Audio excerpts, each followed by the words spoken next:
question. So how many of you are artists here, like actors, models, dancers? Okay, yes. Yeah. And how many of you are just starting off? Okay. And how many of you have been doing this for at least 2 years?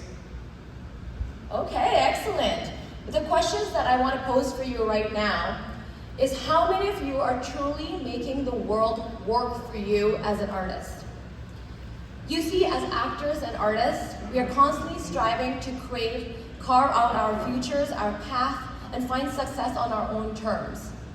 But we all know that the road to achieving our dreams is filled with challenges, obstacles, and often overwhelming moments of doubt. It can feel disheartening when our dreams are left in hands of other people, waiting for someone else to make the decision if you're going to work or not. But I firmly believe that we have the power to take control of the world around us, to shape our own destinies, and to create new pathways to success, happiness, and fulfillment. And today, I want to share with you the key ways in which I made the world work for me, and by believing in myself, by self-grit, social media, and personal branding. My name is Shreya Patel, and I have been embarking on this journey for a very long time, since I was very, very young. From being an international model to now an actress, filmmaker, mental health advocate, I have learned valuable insights and strategies that have propelled me forward. And it is my sincere hope today that by sharing my experience, you will be inspired and empowered to do the same. Now let me take you back in the beginning of where my whole passion for this entire industry started. When I was 6 years old, my mom used to give me her fashion magazines, and she would tell me to cut out my favorite outfits and put it into this like plain book and make collages out of it. When I grew up and I told her I wanted to be in fashion, she was like, "Are you out of your mind? You're gonna be a lawyer or a doctor." And I was like, "Oh, this is not gonna be really good." So what I used to do when I was a teenager was I would find out where there were fashion shows happening. This was like back when I was in Sarnia, Ontario. I would like register for them, not tell my parents, obviously. But I needed to make my parents work for me because I was obviously underage and they had to drive me to this fashion show. So what I would do 1 month in advance, I would just continuously every day be like, "Listen, can you like take me to this event and I'll get you perfect marks in biology? Can you take me to this event?" When you do that every single day, your mom will be like, "Okay, fine, just get me those marks and I'll take you." So that's how I started my journey, and it made my mom work for me. This pattern continued throughout my journey. When I wanted to participate in a pageant, obviously my parents were like, "You're out of your mind." And I was like, "All right, well, I'm gonna make the school work for me." I found out who the student counselor was. I made sure that I was like, "Listen, I'm really passionate about this. Can you like help me fill out this form?" And she's like, "Why is your parents not filling out this form? This is kind of creepy." And I was like, "No, just please, just help me fill out this form." And she like was like, "Okay, Shreya, fine, I'll help you fill out this form." Filled out the form, sent it in, and then I got a letter in the mail being like, "Hey, we would love to interview you." Now, when you're that ahead in the game, your parents are not gonna be like, "This is weird." So they definitely took me, finally made them work for me too. And I ended up winning the Miss Teen Sarnia pageant, which is like a super small pageant. And then I ended up going to like Miss Teen Canada. But as I pursued my passion for fashion, I also encountered resistance from people who believed I should be following a more conventional path. My parents, of course, were like, "You're not going into fashion." So they ended up letting me go into retail management, which is fashion and business, which is not happening. That year, the first year of university, I ended up doing what we call like private victories. Private victories is basically when people don't see what you're doing behind the scenes, but you're working towards your goal, you're working towards your craft that no one sees. So that first year of university, I ended up finding out everyone who was in Fashion Week, when the Fashion Week is happening, when El Canada events are happening, all of these things, and I would email more than 100 people because I needed the internet to work for me. I emailed so many people, and barely anyone would message me back. Now, mind you, I'm like 17 years old at this point. No one's messaging me back, but I would follow up because I didn't have any mentor or connections. And the first year of university, I'm going to accounting class for business. I'm like, this is not what I want to do in my life. But somehow someone would message me back being like, thank you for your response, come back next year. Or then someone would be like, okay, you know what, why don't you volunteer at this event? I would make sure I would go volunteer at those events, stay afterwards, go to the bathroom, change. And I would stay alone in these events because when you're alone, when when there's discomfort, you end up making more connections. You end up speaking to more people. And that's how I ended up meeting Jeannie Becker. So Jeannie Becker, she's a fashion icon if anyone doesn't know her. I wanted to meet her since I was 11. So in first year university, I knew that by the end of this year, she's gonna know my name. And my parents, not even my parents were like, she's in business school right now, you're all good. But my friends were like, how are you gonna go meet this fashion icon? I'm like, well, you guys are all partying, I'm working on my private victories. I'm emailing a bunch of people, I'm doing all these things, I'm definitely going through a lot of failures, don't get me wrong. But by the end of the year, because of so much emails and stuff like that and going to all these events, I ended up definitely meeting her. And I met her so many times that by the end of that thing, she's like, here's my email if you need me. I'm like, I'm gonna take over your job in 4 years, thank you so much. And she's like, wow, okay. So that's how I met her. But that first year university, I couldn't handle being in fashion. I mean, not fashion, in business school, because that was not my dream.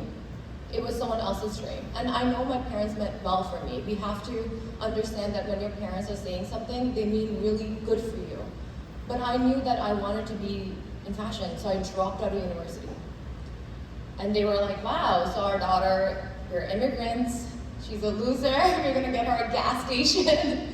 They didn't know all about my private victories and all this resume that I built in first year university. And they were like, well, you know what, we're gonna send you to India. And I was like, what am I gonna do there? I never grew up there, I don't know anyone there, I have extended family there.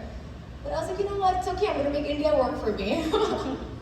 I found out everything about the Indian fashion industry. Mind you, I don't know anyone there. I went on Facebook. I obviously messaged everyone back in the day, like the CEO of Unilever and like all these people, IMG's like CEO, and they're like, obviously they didn't check it. But I was like, you know what, it's okay, fine. I landed in India. And in 1 week's time, I actually, do not do this, I ran away. And I went to Bombay by myself in a train. I went to an internet cafe, found a hostel. Lucky me that I was blessed that nothing happened to me, but I went to a hostel and this lady was like, yeah, you know what, come back in 3 months, there's no space here. And I'm like, what do you mean? And she's like, this is India, have you seen the population of this country? What is wrong with you? And I was like, well, I don't know anyone here, and somehow ended up finding a room. But in 5 hours of being there, I did end up meeting someone from Fashion Week because I knew exactly where these events were happening and I showed up there. And I introduced myself. And they were like, who are you, where are you coming from? I'm like, this is me, guys. Like, so he ended up giving me his card. And long story short, my first job in India was to host Christopher Kane's show at Lakme Fashion Week. Lakme Fashion Week is like New York Fashion Week. It's really big, it's hosted by IMG. So from there, I made my network work for me because I knew that I wanted to continue this, and if I would have even gone to fashion school here, the job that I got there was way bigger than what a fashion school would have given me. So from first time working there, I ended up also getting someone else in the network help me get this job in Miss India to help organize like this Miss India's reality show. And from there, I ended up meeting someone from Vogue India. Now, all of this is sounding very flowery, and oh my gosh, she did this, she did this, she did this. It's not true. There were a lot of hardships. Like when you're networking and when you're putting yourself out there, when you have this dream, there is so much grit and so much resilience and so much failures that you're gonna face that I definitely faced. But I don't have time to go over all of those things, but I wanna tell you that there was a lot of hardships. Remember even going for like Vogue India and working there, getting my internship there was crazy because the people that I was interviewing with, they had their masters from Milan, and I was a university dropout, and I got the job. You know why? Because of my network, and because of my grit, and because of my resilience, and because of the people that were vouching for me to get that job. And from there, I ended up like getting a job in Dubai, like in Dubai Fashion Week. So I ended up going there, working there for a bit, and then they offered me a really big job too. At the age of like 19, I had this massive job in Dubai. I refused it because I thought the luck was really well for me that year. But guess what? The next year, my luck ran out. I was like, I'm gonna now be a model. I don't want to work in the industry. I'm just gonna get into modeling. Of course, like. It's not that easy, but I thought that it was easy because I went into India first time, and all the people that I messaged on Facebook are now my friends, not knowing who I was at the time. But for 11 months, the year later, I had no job. I didn't know how to make myself better. The world was not working for me anymore. And I decided, I'm like, what can I do? Oh, right, I can make myself work for me. What can I do to be better every single day? So I made my grit work for me. I know I had to be better with my grooming, so I would like go to the gym twice a day. I would eat healthy. I would meet other models. I would ask for help. I would find out where auditions were, and I would, for 11 months, I didn't see a light of day at all. But I knew that I was working towards my goal and working and getting working on my craft. And in 11 months, finally, I got this massive gig, and from there, my modeling career started. And when I was at the top of my modeling career, I was always told to give back because my mom is a humanitarian. She was volunteering since she was like very young, and she told me to volunteer since I was 11. So when I was off duty, I used to spend my time at Make-A-Wish Foundation in India. I became like a celebrity wish granter over there. And then I was working with like Mother Teresa's orphanage. And what I realized during that time was the disparities between the first world countries and the third world countries. And during that time, I realized that I wanted to live a life of purpose and with intention. And I wanted to tell stories, which is when I came back to Canada, went to get my postgrad. I definitely got my postgrad without my undergrad. I made the school system work for me because I'm not a lawyer, I'm not a doctor, I'm not an engineer, and it was a postgrad degree, so I messaged the coordinator. I was like, listen, I know my transcript kind of looks messed up, but I have a lot of experience, and I'm bringing world views to this program, and so I think I'll be the right fit. And she actually fast-tracked my application, and I graduated with high honors, which doesn't matter in our industry, by the way, but my parents were so happy. They were at the graduation, like, finally, she graduated with something. So that happened, but I made my first documentary. It was about domestic human trafficking. I was 23 years old, and it was really hard to publish it because who wants to publish a story from a model who had no background, did not know how to shoot, did not know how to do anything, but I was so passionate about it that I shot, edited, did everything by myself. And I was like, okay, well, again, the film industry isn't working for me. I don't know anyone here, what can I do? I picked up a 9-to-5 job. I worked in a pickle company. Don't even ask me why I was in a pickle company. I just needed to collect some money and just put it into my dreams, right? So I invest in my dreams. And in 1.5 years of working there, I collected enough money to self-release the documentary. It was probably the hardest thing to do because to rent out a theater is really hard. Let me tell you, it is not easy, but I self-released it. And what happened during that time was a small newspaper article came out about the documentary, and someone, well, her name is MPP Lori Scott, she's in the government, of course, took notice of it and ended up tweeting to me that article and my MPP from Sarnia. And she took my documentary and helped pass a bill called C-96 Bill, Girl Next Door Act, which is about recognizing that domestic human trafficking actually happens in this country. And I was like, okay, well, a 26-minute documentary that I made 2 years ago helped pass a bill. I think that there is more merit to this. How can I make this new connection and new network work for me? So I extended the documentary. I said I would never do this again. I'm like, never gonna make a documentary by myself. This is really, really hard, but I was like, here I am doing it once again. So I took her in my documentary. I took another journalist in the documentary as well, and I extended the documentary by 50 minutes.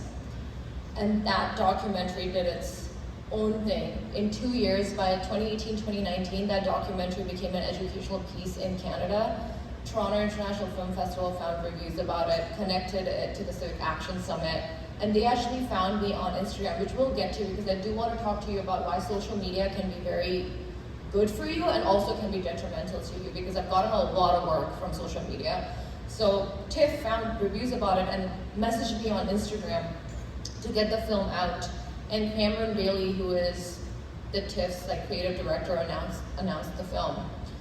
Since then, I have of course made another documentary during COVID, collecting 66 countries.